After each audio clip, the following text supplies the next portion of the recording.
ইব্রাহিম রাইসির মহাপ্রয়াণ। ইরানের প্রতিরোধের রক্ষের সদস্যরা এক টেবিলে। মাস্টার প্ল্যান সাজিয়ে ফিরেছে প্রতিরোধ গোষ্ঠীগুলো।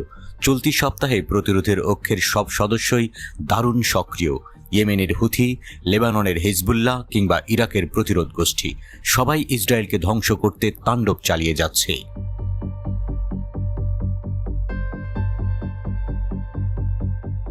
ইরাকের ইসলামিক রেজিস্ট্যান্স অধিকৃত ফিলিস্তিনে ইসরায়েলি অবস্থানে নতুন করে হামলা চালানোর ঘোষণা দিয়েছে। ইসরায়েলের ইলাত বন্দরে একটি গুরুত্বপূর্ণ স্থানে হামলার দায় স্বীকার করেছে রেজিস্ট্যান্স।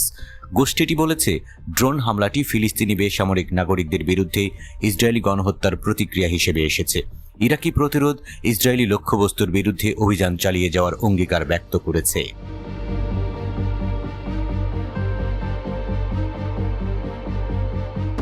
শুক্রবার প্রতিরোধ যোদ্ধারা ইসরায়েল অধিকৃত হাইফা বন্দরের দিকে একটি আত্মঘাতী ড্রোন হামলা চালায়। হাইফা ইসরায়েলের জন্য একটি অপরিহার্য সাইট, যা দখলদারদের বেশিরভাগ বাণিজ্য তত্ত্বাবধান করে।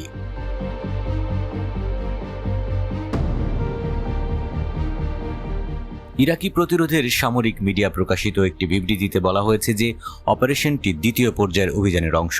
অভিযানের ধারাবাহিকতায় প্রতিরোধ যোদ্ধারা বৃহস্পতিবার অধিকৃত ফিলিস্তিনের দক্ষিণতম শহর আল রাশরাশ এর দিকে একটি ড্রোন হামলা চালায়।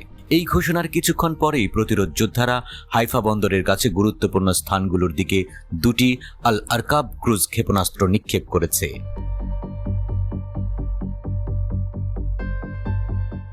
এর আগে 21 মে ইরাকের ইসলামিক রেজিস্ট্যান্স ঘোষণা করেছে তাদের যোদ্ধারা গাজায় ইসরায়েলি দখলদার বাহিনীর অপরাধের প্রতিক্রিয়া হিসেবে অধিকৃত গোলানে একটি ইসরায়েলি ড্রোন ঘাঁটিতে ড্রোন দিয়ে আক্রমণ করেছে।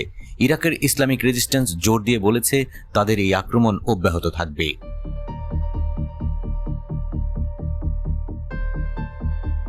ইরাকি যোদ্ধারা মধ্যপ্রাচ্যে বিভিন্ন মার্কিন ঘাঁটিতেও হামলা চালিয়ে আসছে।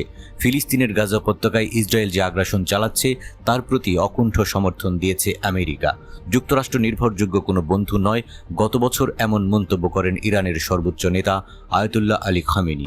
তিনি তখন জানিয়েছিলেন, ইরাকের মাটিতে কোনো মার্কিন সেনাকে থাকতে দেওয়া উচিত নয়।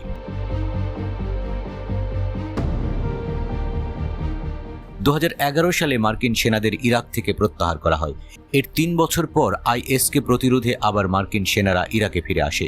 গাজায় চলমান গণহত্যার প্রতিবাদে ইরাক, ইরান, লেবানন, ইয়েমেন সহ মধ্যপ্রাচ্যের বেশ কয়েকটি দেশের একাধিক রাজনৈতিক সংগঠন ইসরায়েলের বিরুদ্ধে যুদ্ধ ঘোষণা করেছে এবং লাগাতার হামলা চালিয়ে যাচ্ছে।